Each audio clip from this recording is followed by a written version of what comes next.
Hi there, Rochelle, Caitlin, Ruth, and Kristen.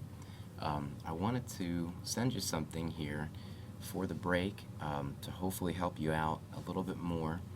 I was doing a lot of thinking about our rehearsal on Monday, and specifically this area right in here. And I'd like to try something a little bit different that hopefully will be a little bit easier for you to keep up with what's going on in the whole piece, and will then hopefully be able to allow you to be successful in this area too.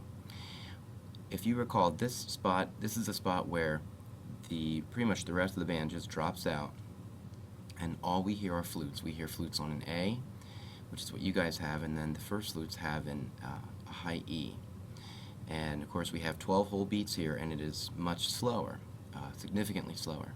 So there's a lot of counting that's going on, and certainly you jump back in, and very few flute players are able to play for all 12 beats, and that's okay. Just jump in when you run low on wind.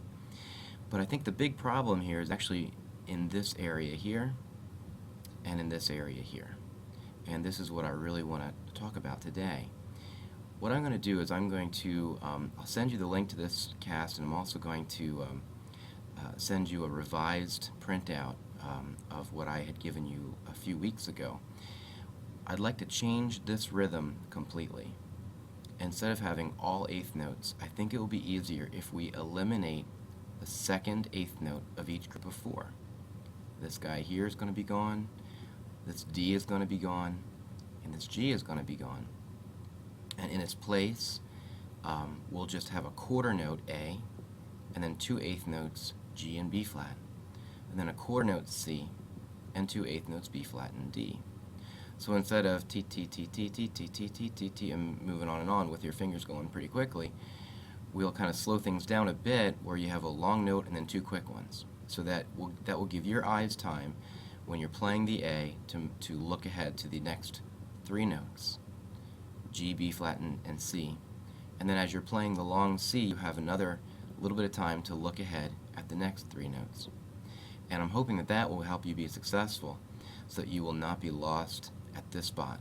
Because if, just like has happened so far in rehearsal, every time we've arrived at this gently area, not only has the whole band dropped out, but so has the flute section. So we don't want that to happen. So I'm hoping that'll work out well. And then since we're in this area, just a couple other things that we've got to make sure we do. I have this written in, a B natural.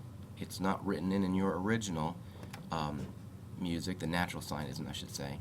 But I did put that in here just to be sure, and that's the biggest thing. There are no B flats in this whole area, and anytime we would accidentally put a B flat in there, it would not sound good at all. It's going to clash with all the other notes in the chord that are happening there, because it's not in the key. So be really super careful that all B's are natural.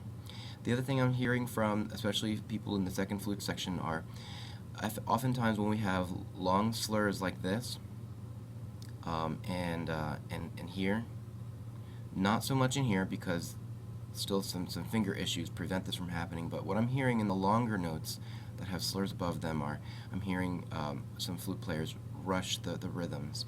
They're not being careful with keeping track that a half note gets two beats, quarter notes get one beat, all that kind of stuff. So if you need to, put a piece of tape over this, or cross it out, or ignore it in your mind, something, get rid of that slur for the time being and practice it tonguing, as long as you have the right rhythm, that you keep the same steady tempo. And then eventually, when that gets comfortable, you can go ahead and put that slur back in and make sure it sounds the same, except now you're of course slurring and not tonguing your notes. But the other issue here is making sure that these are low E's, okay? And again, just like most anything else, think bag fed, and that's going to help you with a lot of these notes, especially the low notes, okay? If these G sharps are somewhat odd notes, if you have an A flat written above, that's great. Remember that G sharps are the same as A flats, they're just kind of in disguise. We talked about that before. G plus pinky on your left hand. Other than that, hopefully things will get a little bit better for you. You've got a recording of it. I sent that to you a good month and a half ago or so.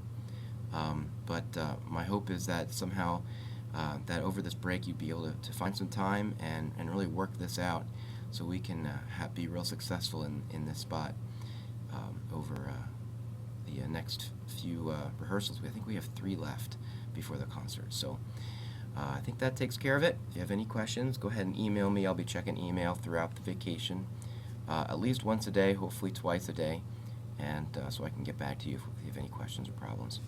Thanks, everybody. Have a good vacation.